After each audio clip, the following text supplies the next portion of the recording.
Okay, I think we'll make a start. If there are more people coming in, hopefully they'll find their way in. So good afternoon, everyone, or good morning, depending on where you are. Thank you to everyone for being here. My name is Minnie. I'm part of the JFF team, and I'll just do a quick short introduction before we really delve into things. So I just want to start by saying a line about the JFF. So this is the Junior Faculty Forum for South Asian Law Teachers. And it's a paper workshop platform for early career law teachers with the idea of nurturing a sort of research culture among early career law teachers who are either based in South Asia or work on South Asian law more broadly. And so today we're discussing a paper by Avantika Tiwari, and I'll introduce her in a second. But just before that, I want to just introduce our discussants. We've got two discussants today. And I also want to thank both of them for giving us their time.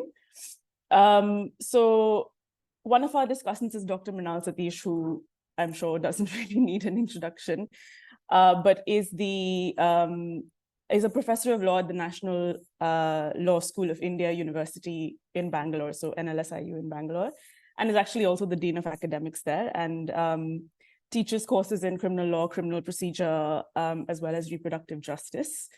Thanks, Mrinal, for being here. I've been taught by him and I've worked for him as well, so it's a special privilege to be here while you're here today with us. And thank you for your time. Our second discussant is Dr. Shailesh Kumar. Shailesh is a lecturer at the University of East London. He's a lawyer, an interdisciplinary social-legal academic, a criminologist and ethnographer. His research and teachings at the intersection of criminal law and criminology as well. He also does legal anthropology and visual culture, as well as South Asia studies and social legal theory. Shailesh and I used to teach on the same course until very recently. And Shailesh has very recently finished his PhD, which looked at the implementation of the special provisions on child sexual abuse in India. So it was an ethnographic study of courts in India. So thank you, Shailesh and Mrinal, for being our discussants. The paper we're discussing today is written by Avantika Tiwari. Avantika is a PhD candidate at the Indian Law Institute in New Delhi. She also was previously an academic tutor at the Jindal Global Law School. And the paper is titled Unpacking the Complexity of the Sudden Fight Defense in Matrimonial Killings. So this is the work in progress paper that we'll be discussing today. I want to try and make sure that we keep to time. So I'm going to hand over to the discussants first to get their comments, and maybe give each of them 10 minutes, if that's all right, for each of them to come forward with their discussions and comments. So maybe we have Shailesh go first, if that's okay with you, Shailesh. Yeah. That's all right. Okay, go ahead. Okay, thanks so much, Minnie, for the generous introduction. It's nice to see all of you, especially Mrinal, Avantika, and Varsha. And of course, the audience from wherever you have joined, thanks for joining us all. And thank you for having me as a discussant. Now, let me start by saying that I really enjoyed reading the paper, and I learned a lot from it on the Indian Higher Court's approach to deal with the cases of matrimonial killings, and the manner, the employment of the sudden fight partial defense has been kind of highlighted, which is kind of one of the 5 exceptions under Section 300 of the Indian Penal Code, which is now might become the new code which we have now, a new bill, Section 99.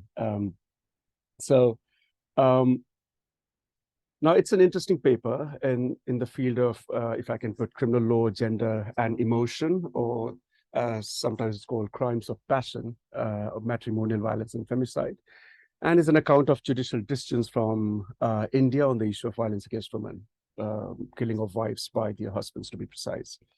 Now, the paper highlights the legitimization of violence against women, going by the argument that the author is trying to make, by the Indian High Courts in the guise of exception 4 of sudden fight to reduce the blameworthiness of the defendant from murder to culpable homicide. Now, let's get to the structure and content of the paper. So how I would be giving feedback is I will just run through the paper and will give brief comments on different aspects of the paper. I'll also highlight the page number if that helps the audience. And then towards the end, I will make broadly, let's say, I think I'll have 4 broad points to make in terms of how the paper could be improved and certain points can be made clearer. So to begin, let's start with the introduction. So the paper begins with a historical account of the sudden fight defense and mentions the central argument of the paper, which is that the clear distinction between the partial defense of provocation and sudden fight is increasingly getting blurred in cases where men have killed their wives and pleaded the 4th exception. Now, the first section, as in following the introduction, Avantika goes into the colonial courts in sudden fight, where I think there's a discussion of 2 cases, and which is one from 1924 and one for 1950. And this is done to drive home the difference between the first and the 4th exception, and to explain 4th exception that the circumstances in which the defendant acted need to complete the kind of legal journey from a sudden quarrel to a sudden fight. That is, and again, I'm quoting from exception 4, which is a sudden fight starting in the heat of passion upon a sudden quarrel. Now, you also argue that verbal altercations cannot attract exception 4. And then, of course, the following section, which is changing contours of the sudden fight defense, you begin the section by clarifying that the term sudden fight has not been defined anywhere in the code.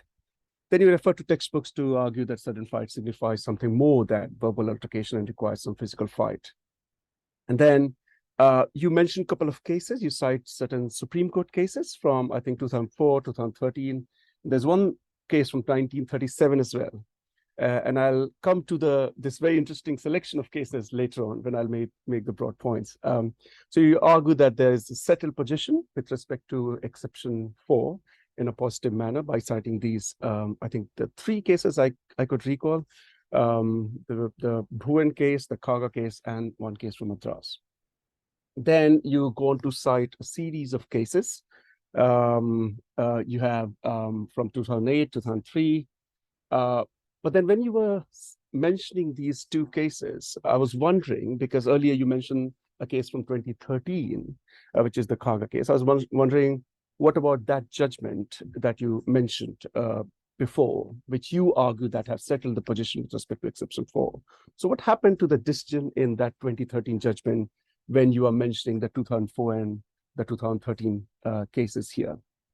Then I think you ask an interesting question here, which is the Supreme Court confusing the terms fight and quarrel? And then you argue that if it was only a hot argument, would it not be a domain of provocation? So here I would like to say that we need to be mindful of the legal position that there is provocation in exception 4 as in exception 1, but with, of course, certain qualifiers. And I'll come to this again with more details later on. Then you move to, you have again a couple of cases from 2007, which is, I think, the Gopal case, and then 2003 Nayak case, which use extensively to kind of give exception 4 defense. And then here you mention the court talking about the later limb of the exception 4. And I think I would be much more interested in the analysis of the second or the later half of the exception 4, which is without the offender having taken undue advantage or acted in a cruel or unusual manner. But I somehow felt that there was more needed to just kind of analyze that part and to go into the depth of court's analysis of that particular phrase, which I believe would be very much useful to do to improve this paper further. Then on page 9, again, you cite another Supreme Court case highlighting some issue with intention and knowledge. Again, bringing in light, say, section 300 and 99 from the new bill.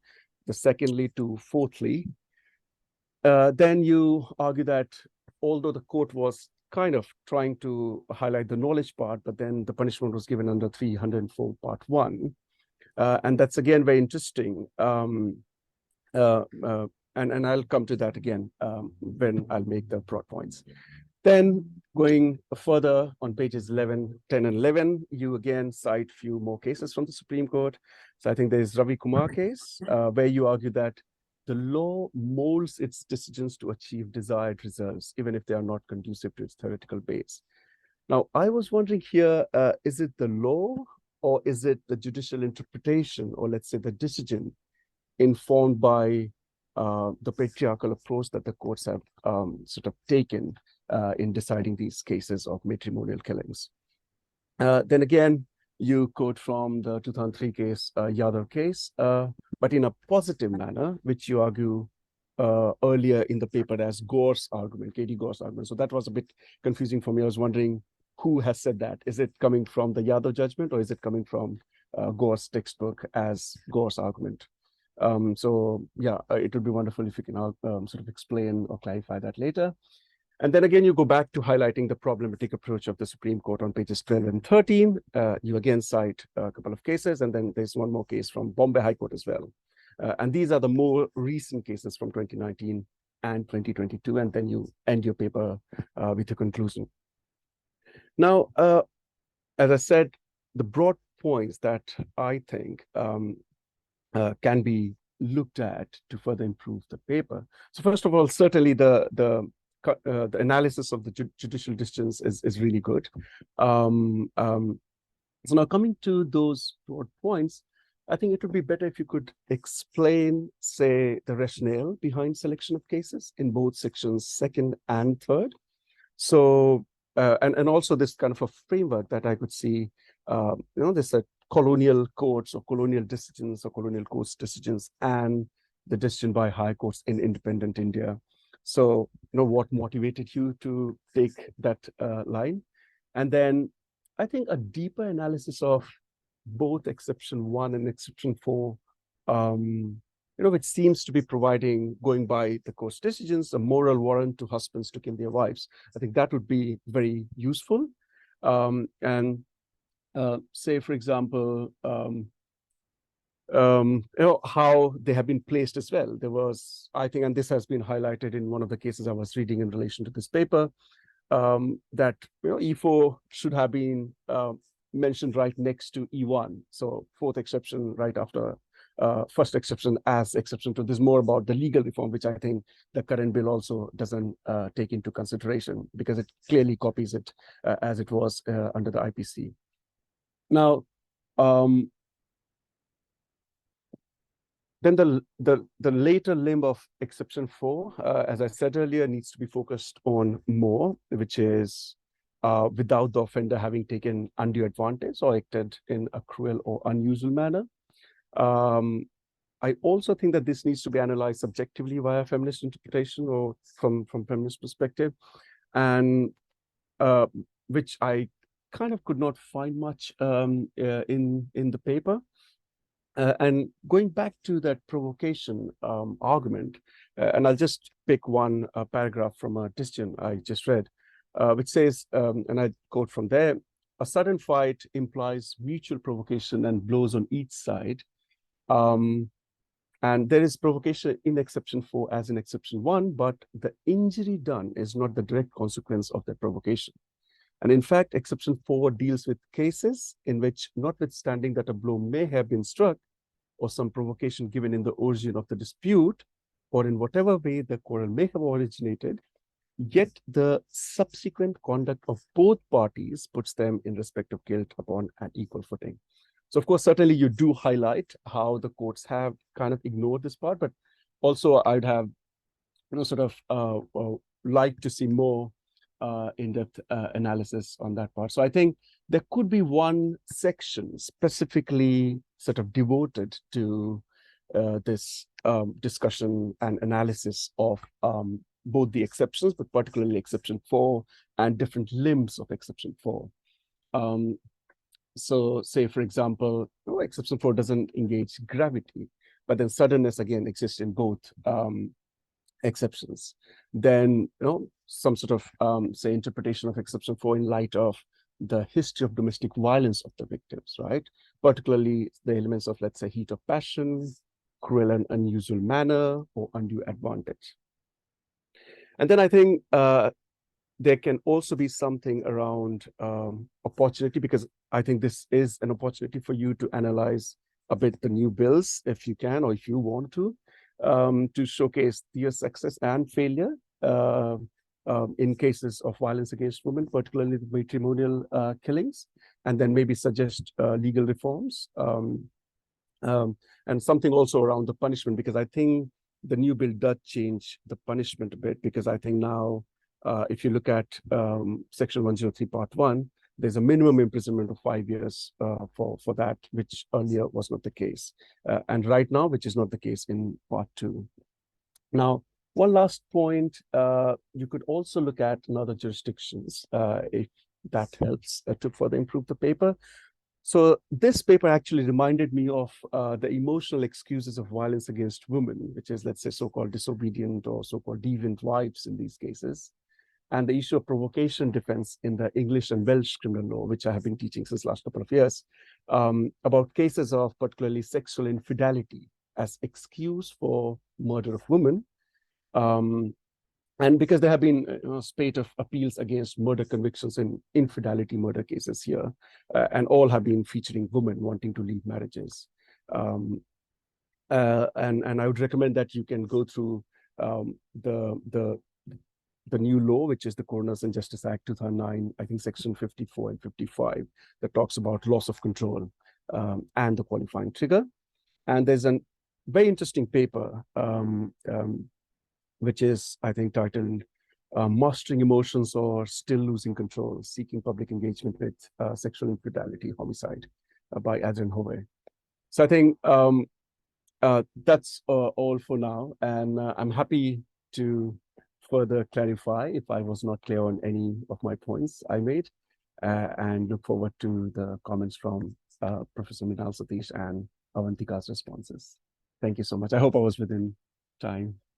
Thank you. Thanks, Shailesh. I'll hand over to Mrinal now, and I request again if you could keep your comments to 10 to 15 minutes. Thank you. Thanks, Mini, Varsha, and everyone in the team for inviting me to read this paper and comment on it. Thank you, Avantika. It's a very interesting paper. I enjoyed reading it, and it raises questions on how the sudden fight exception is being used by courts to minimize domestic violence.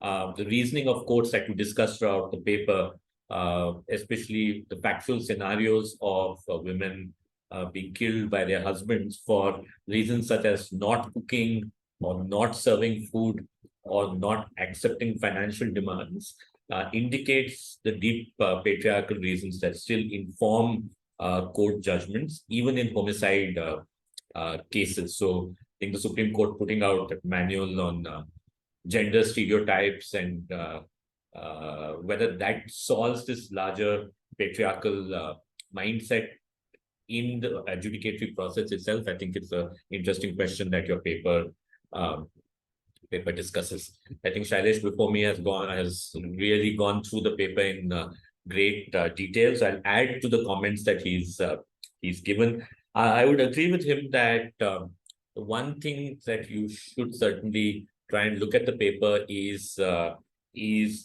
two parts of cruel and unusual, as well as undue advantage. Because when you see all of these cases, it appears clear that these are cases of extreme cruelty.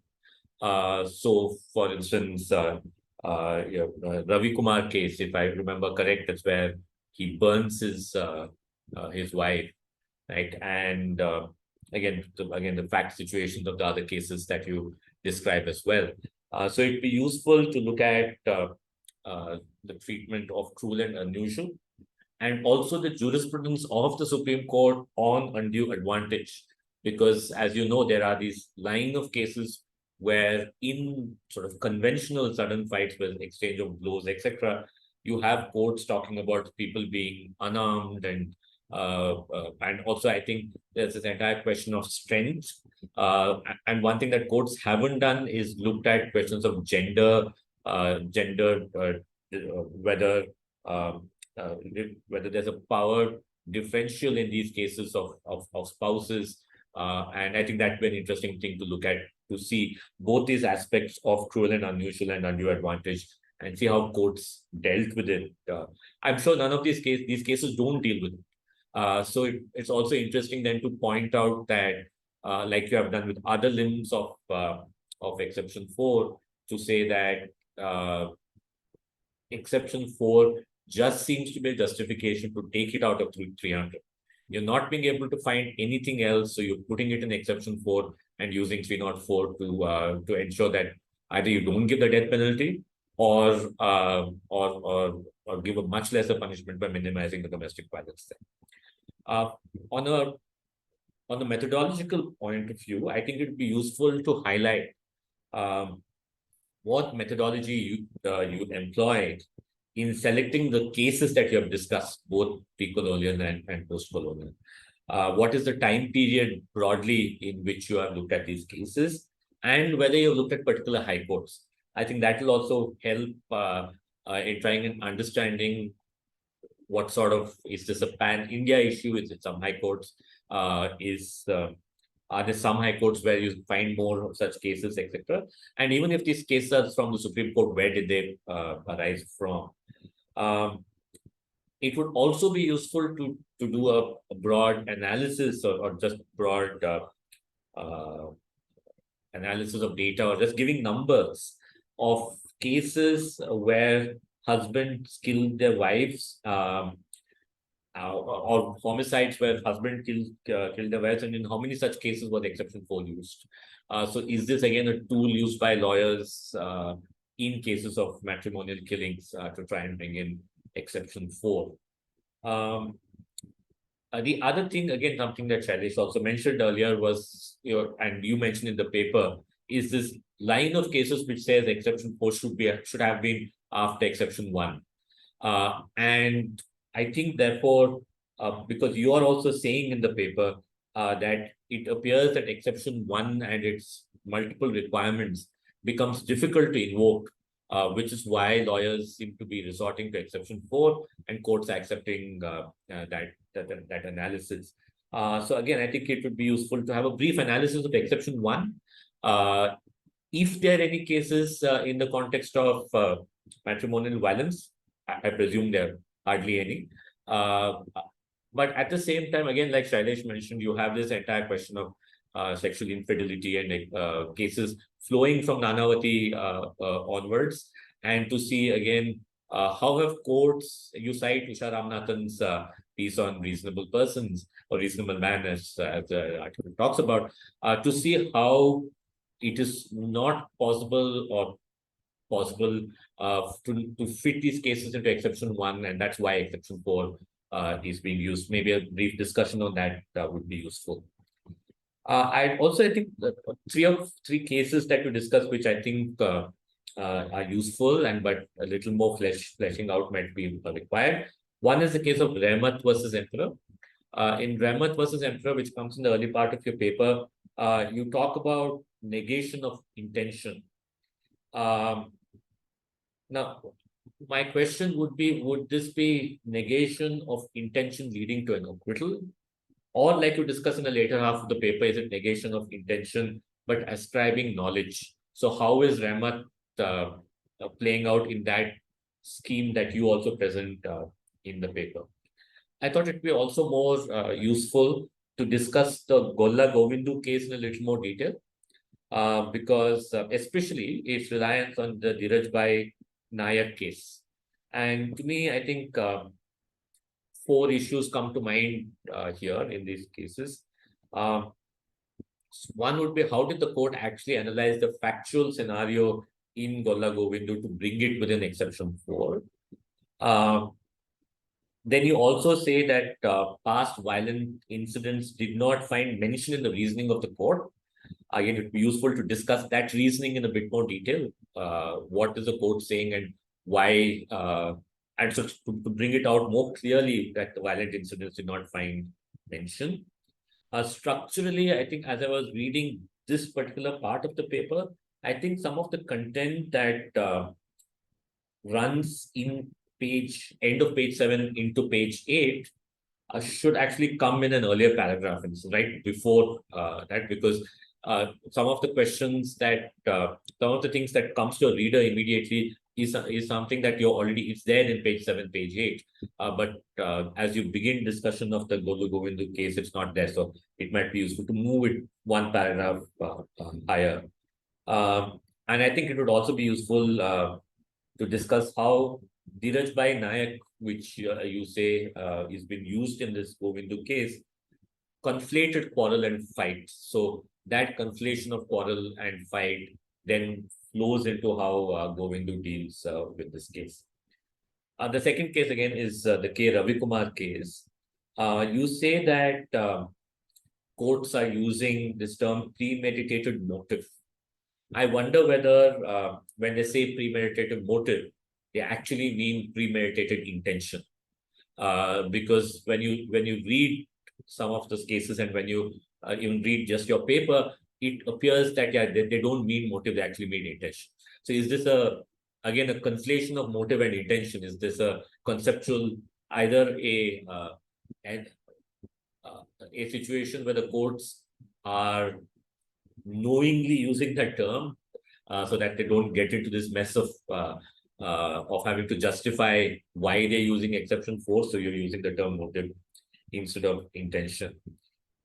Again, from Ravi Kumar, the question of motive, could that be also touching upon the provocation argument? Because in the facts of Ravi Kumar, the wife refused to leave immediately in the middle of the night to see the ailing father of the accused, and so he immediately kills her. So if exception 1 had sought to be used, would that have succeeded in this scenario? Maybe not, and that's why we're bringing in exception 4. Similarly, on that entire motive and premeditation, you mentioned this Ramesh Nandu Surun case, so it might be useful again to look at how the court has looked at motive and premeditation. And I think lastly, you asked the question in the paper as to whether judicial narrative would change if the grave and sudden provocation exception were to be used in these cases. I think it would be useful to get your sense of that. What do you think? Whether you think, yes, the judicial narrative would actually change. So that would give us, as someone reading the paper, your take on exception 1 and exception 4 and their usage in cases of matrimonial killing. Yeah, thanks a lot. Thanks, Mrinal. Thank you for your comments. I'll hand it back to Avantika now in case she wants to respond to the feedback from Shailesh and Mrinal. Avantika, just to let you know, obviously don't feel obligated to respond to each comment. And I also do want to open it up to everyone else who's here. So maybe 5 or 10 minutes for you, Avantika. So, yeah, so thank you so much for these very good and intensive comments of the paper. So one thing that I thought, why did I not use why did I not engage with the cruel and unusual, the second half of sudden fight defense, is because I thought that this is the second part, and the first part of the courts are making a mess out of the first part only. But and therefore, I wanted to highlight that the distinction, how they are missing the point of the distinction between quarrel and fight. But yes, I'll take it into consideration and maybe I analyze it through that lens. So thank you so much. Again, so yeah, the question that was put up by Dr. Shailesh, that why did I use Kaga, which is a 2013 judgment, that was something that I had in mind to show that the domain of sudden fight defense is not, it's complicated. It's not a linear narrative where that where in all cases the courts conflate these two terms of fight and quarrel. Because in Kaga, this man went on to abuse the person, and still the court said that abuses alone can never be, can never constitute to be sudden fight. So I wanted to show that the realm is truncated, like the realm of sudden fight defense. So yeah, and so on the question of whether it's law or it's judicial decision, the problem here, the line that I use here is when I'm talking about this distinction between motive and intention.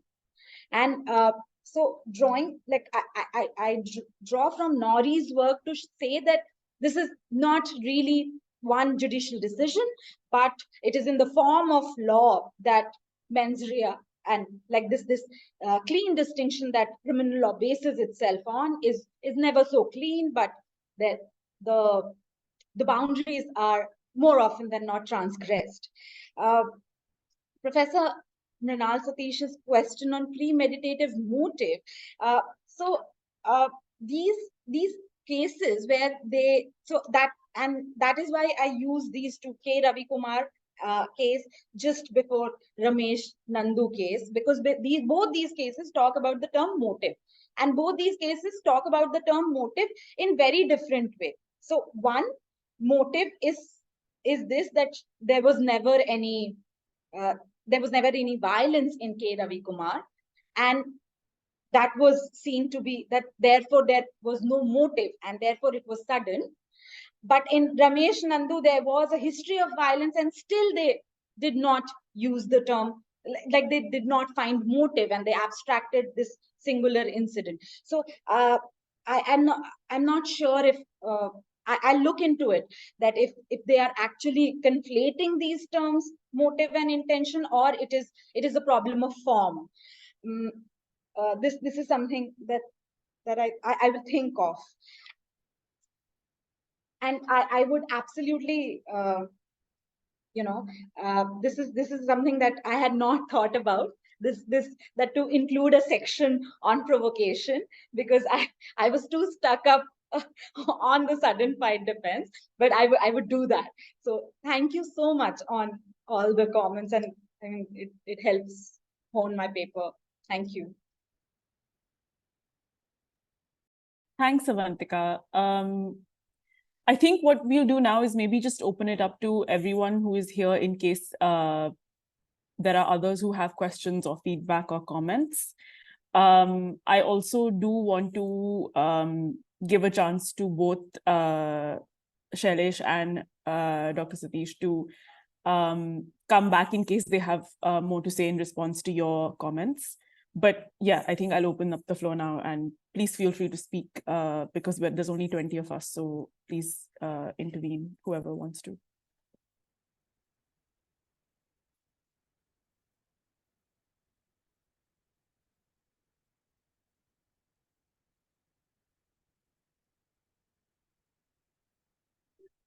Also very happy for people to write in the chat in case there are issues with tech.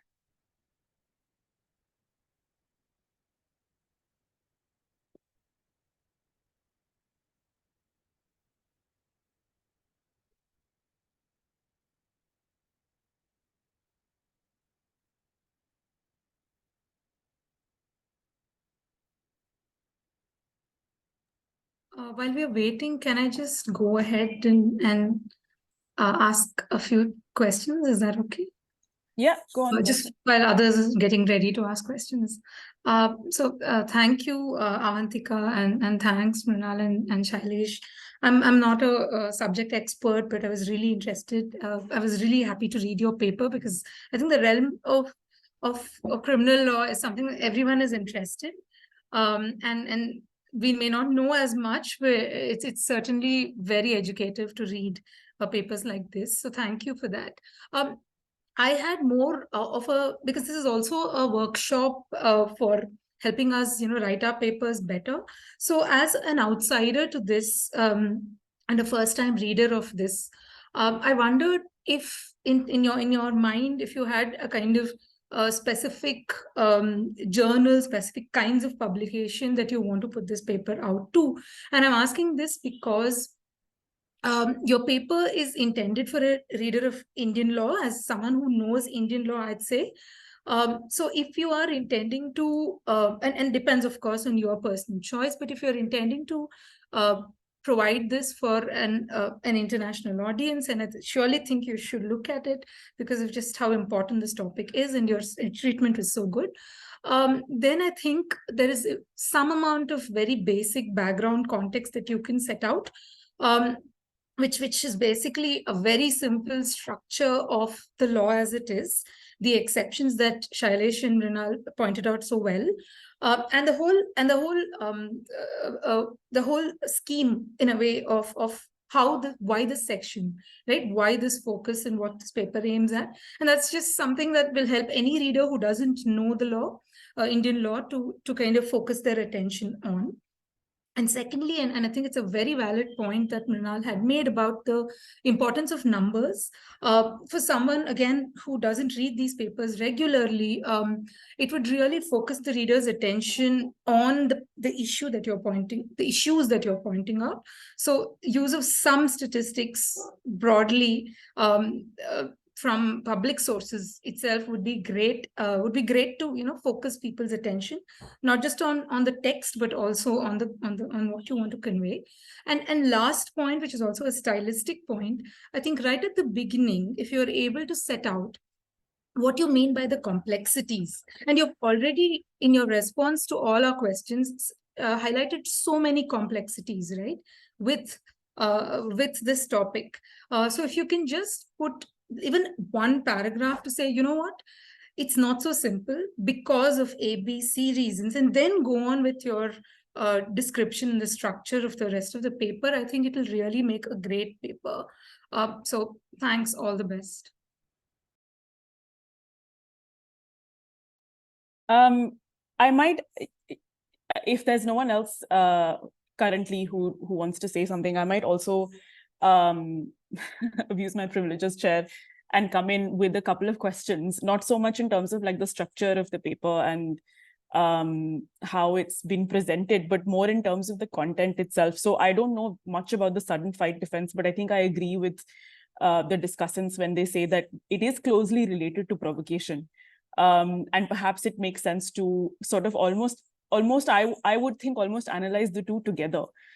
And I think what you've done really brilliantly in your paper is kind of demonstrate how how the sudden fight defense, and I guess to a certain extent also provocation, or the provocation defense, that is, obscure the violence that is present within a matrimonial household, within a heterosexual marriage, to use the language from your paper, if I remember correctly.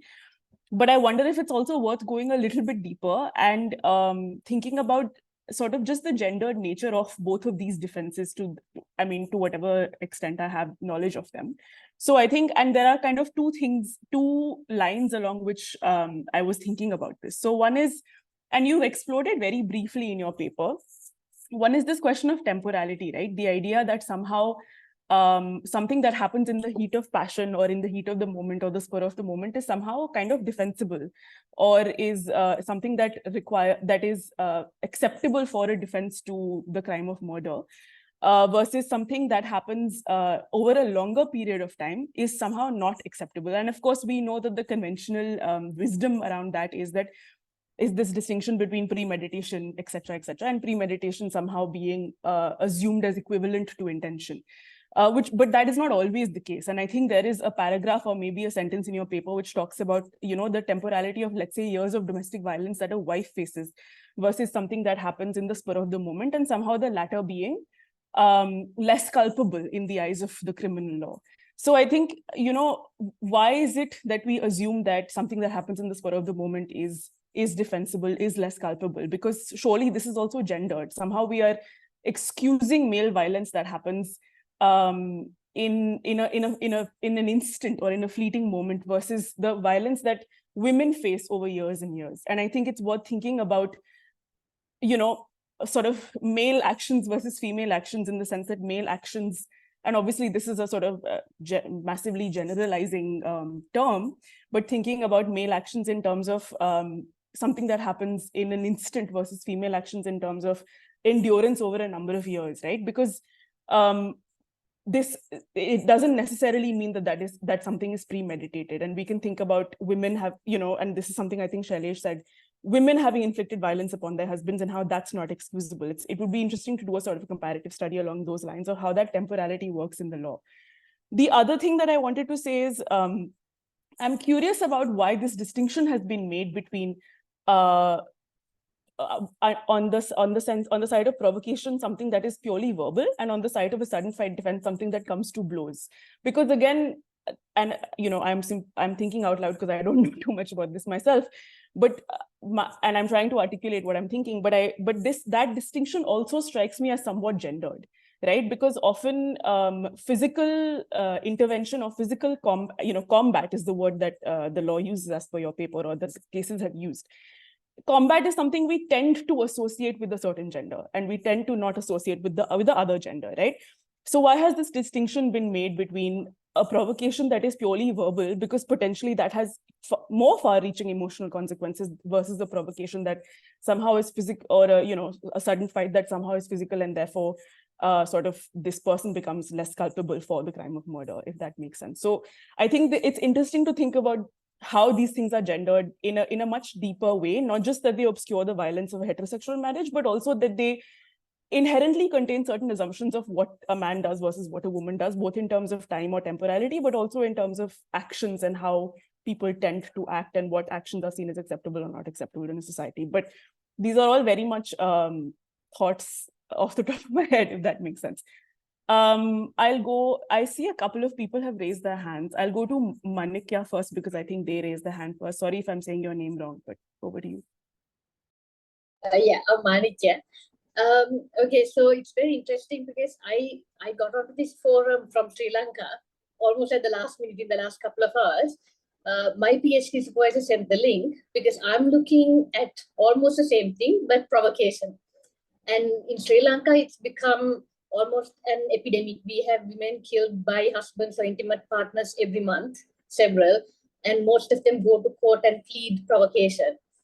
And most of the time they do get away with it because they're given maybe 6 to 8 years if they're convicted. One of the things that I found interesting though is that the Sri Lankan penal code is more or less a copy-paste job of the Indian penal code. We got independence 1 year later from after India did. But somehow our system seems to have gone towards provocation in case of femicide, whereas the Indian courts have gone towards sudden fight. So I don't know if there is some kind of gender power dynamic in not using sudden fight, because here, every time sudden fight has been used, they always bring up this idea of equal partners, that a sudden fight requires equal partners, and then provocation is pled instead. So what I wanted to contribute though is, I'm not very familiar with the Indian law as such, but one of the things I found very interesting in this area is how the burden of proof also shifts the minute you bring in this defense. In the case of provocation, the minute provocation is pled, the defense has the burden of proof. And in Sri Lankan courts, there's been explicit explanation where we've been told that when the burden of proof shifts to the defense, it's on the balance of probabilities. And when it shifts back to the prosecution to rebut the defense's claim, it again shifts back against balance of probabilities and not on reasonable doubt.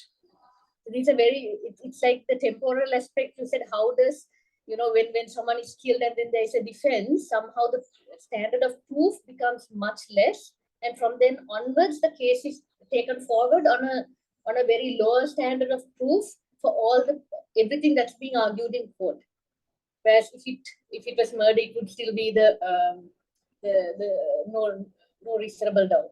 So yeah, maybe because I didn't see anything in the paper on that, I was wondering whether there might be some interest if you could look whether this does happen in the Indian courts as well, because it gives the defendant a clear advantage in that lowering of the proof on the standard of proof, and it also blames the victim within that same, same argument. Thank you. That's really interesting. Obviously, like Sri Lanka and India have quite a few commonalities in terms of criminal law, and we know that goes back historically to colonialism. And I think I'll stop talking. I'll hand over to Ashwani now, because I see that you've got your hand up for a while. Hi, thank you so much for your paper, and it highlights a very important point that we should look up, and it cannot have sort of come at a good point because of we're thinking about criminal reforms. So thank you so much for writing it, for sharing with us. My point is sort of relates to what Minnie earlier pointed out, and it's something that you have already dealt in your paper, but I think could be highlighted much better, more sort of strongly. Is that, so you mentioned that even the rational man principle has been abused to sort of defend marital abuse, and to have and it has been given a patriarchal connotation, right? And so even from that perspective, what Minnie pointed out, both these two partial differences are sort of have sort of a patriarchal connotation, right? And when you connect these to a couple of cases where you highlighted where there was a history of domestic violence, and then at a later stage whether there was a fight or not.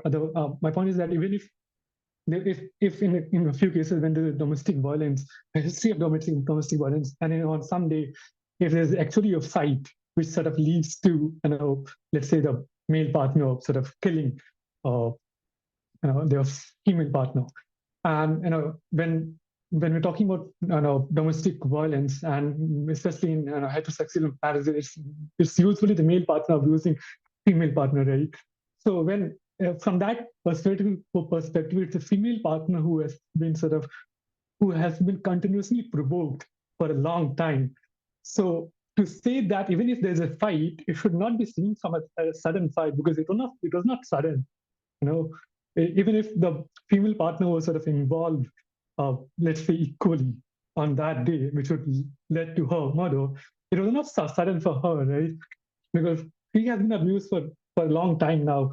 So from that perspective, sudden fight abuse is sort of corrupt. You cannot sort of.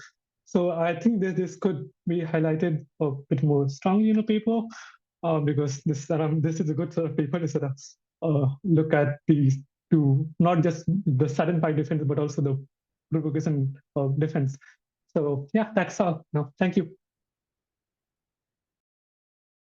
Thanks, Ashwani. I'll hand over back to Avantika in case you had responses.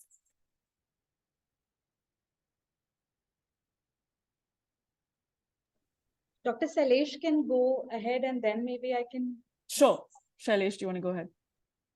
Okay, thank you. Thanks so much. So just quick points. I think one, I feel somehow that we are thinking that exception 4 is not provocation. So as I said earlier, both the exceptions relate to provocation, and as you see, there's an explanation to exception 4 that clearly mentions provocation as well. The only difference that we need to, I think, keep in mind as to why they both exist is that, and this is more sort of, I think, theoretical or conceptual underlining, which is that the homicide that is committed, say, in relation to exception 4 is clearly not traceable to unilateral provocation, nor could in such cases the whole blame can be placed on one side. Whereas under exception 1, there can be this tracing of unilateral provocation. And that's why you have, I think, these differences. So certainly both exceptions come within provocation. It's just that the nature that differentiates. So I think we should not be thinking that exception 4 is not provocation or doesn't deal with provocation. So that's one.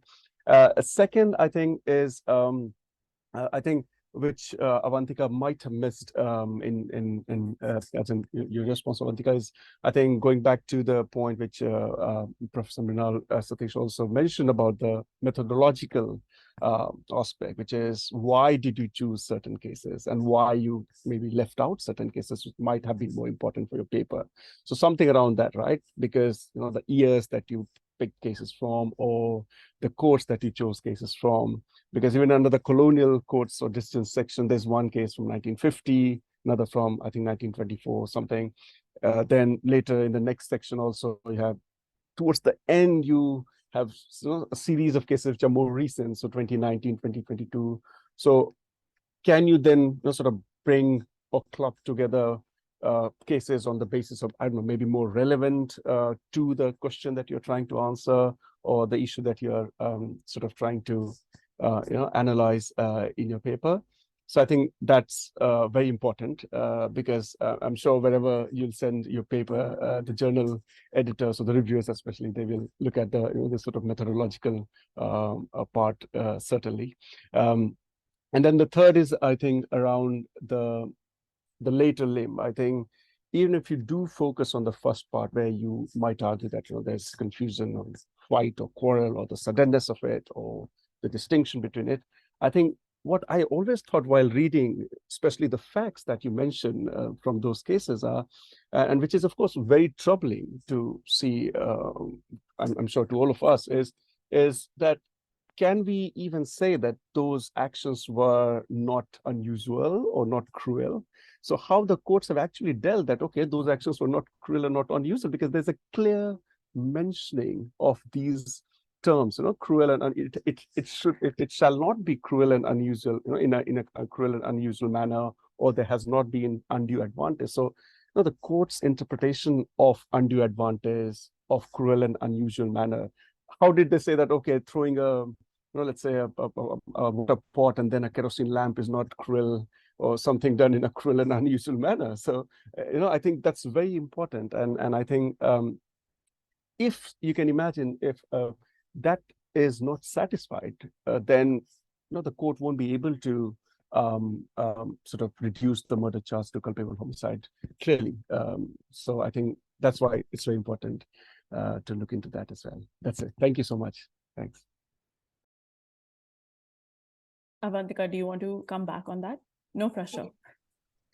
No, just one thing so sudden fight defense. So in fact, Dr. Shailesh is absolutely right that they both have provocation. In fact, the draft code that Macaulay presented did not have the sudden fight defense. It was an unexplained addition in 1860.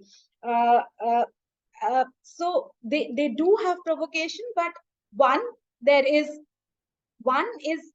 in the domain of the verbal, the other is in the domain of physicality. Like, one of the extremely important requirement is physical fight. And that is why as Manikya told us that, sudden fight requires equal fitting, both these people to be on the equal footing.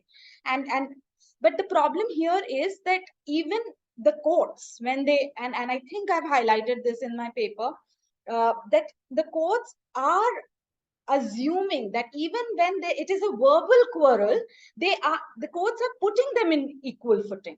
So when both these parties are on equal footing, even though there was just a verbal quarrel, and abstracting it from the years of domestic violence, it becomes extremely problematic. And yeah, I absolutely take that point, that cruel and unusual manner has to be.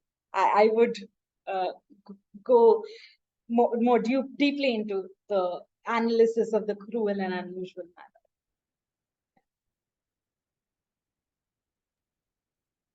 I think we have time for maybe one or two more interventions in case anyone has any. Please do raise your hand if you do, but I also had a question to ask, if that's okay. I think one thing I would say, Avantika, is this is not so much a question, but I think your paper would really benefit from a slightly more detailed and elaborate explanation of this history that you have actually just stated. This idea that provocation came from colonial times and from Macaulay, but this was an unexplained addition, and maybe just, obviously I don't know the details, but just sort of it's always, I think, good for a reader who doesn't know anything about this to understand where exactly all of this is coming from. Because for me, it's baffling to think of a provision which I mean, I was aware of the provocation provision, but to think of a provision which where the distinction is that there should be physicality involved essentially. So I'm curious about where that came from, or like why that distinction exists. So I think maybe a little bit of a section on the history. And then I think the other question that I had really was about, I guess, exactly the opposite of what I'm just saying, which is sort of more future looking and forward looking. And I think I kind of don't like myself for saying this, because in most papers, there shouldn't be a need to really like suggest a reform or to suggest some sort of consequence. But I guess what I'm trying to get at is, so what is your thinking? So for example, because I think in your conclusion, you've said, what if these things fell under the provocation defense? But we also know that the provocation defense is itself very gendered. So I guess I'm trying to tease out, how you would deal with these sorts of cases, if at all, under the criminal law. What is your sense of what should happen instead, if that makes sense? And it's perfectly acceptable to say that you don't have one.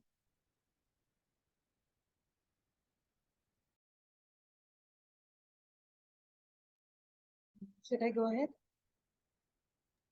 Yeah, I think so. I don't see anyone else's hands up, and we're nearing the end of the session. Yeah, so I actually don't have a reform in mind when it comes, but yeah, so Ian, leader Elliott has suggested one reform where he's adding this explanation to the defense of sudden fight, where he's saying that the blows will become important, like putting it in black and white.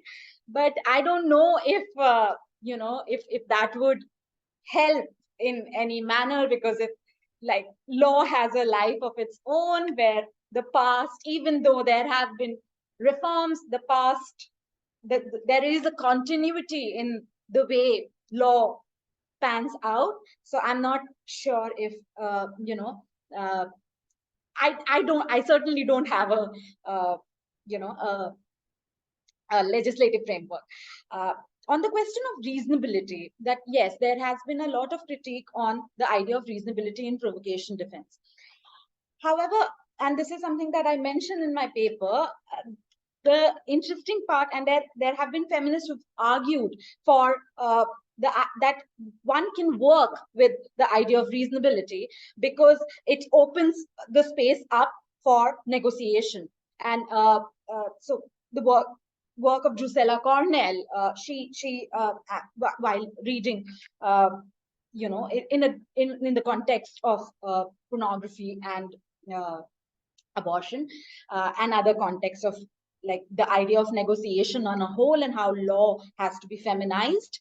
So she makes this point that how reasonability, as if every act of interpretation has the power to undo the previous act.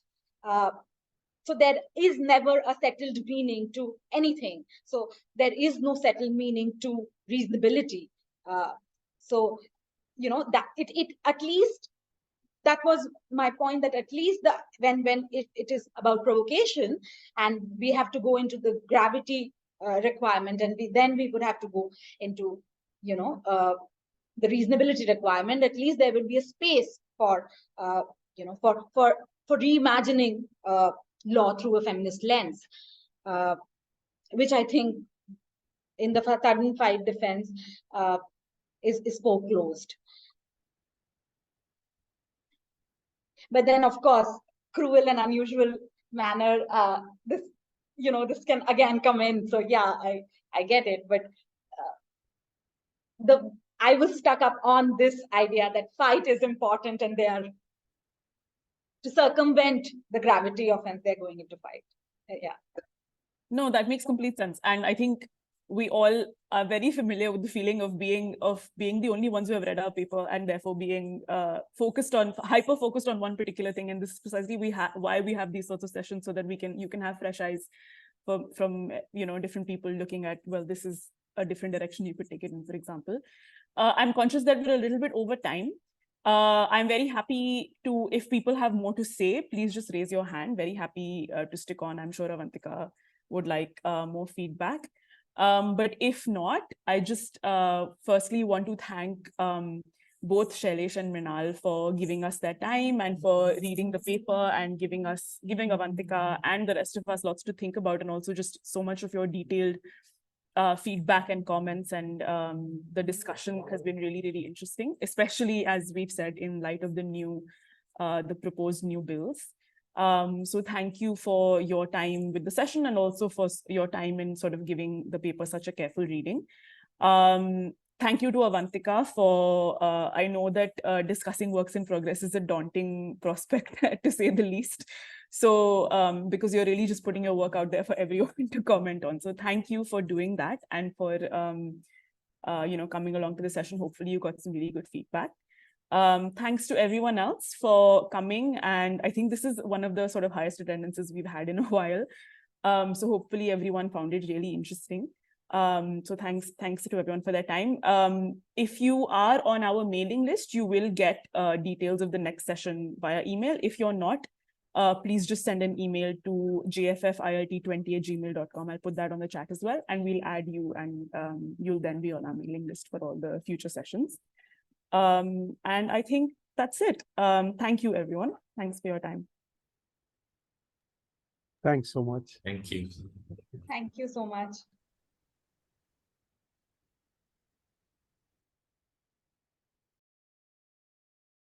And I'll also send the paper with the detailed comments to whosoever wants it. So let me know. I mean, if you have it and you can share. Yeah, it because with me. absolutely. So Thank I you can send so it to, much. Thank you. share email. Yeah, thanks. Perfect. Thanks, everyone. I think I'll end the meeting now. Thank you.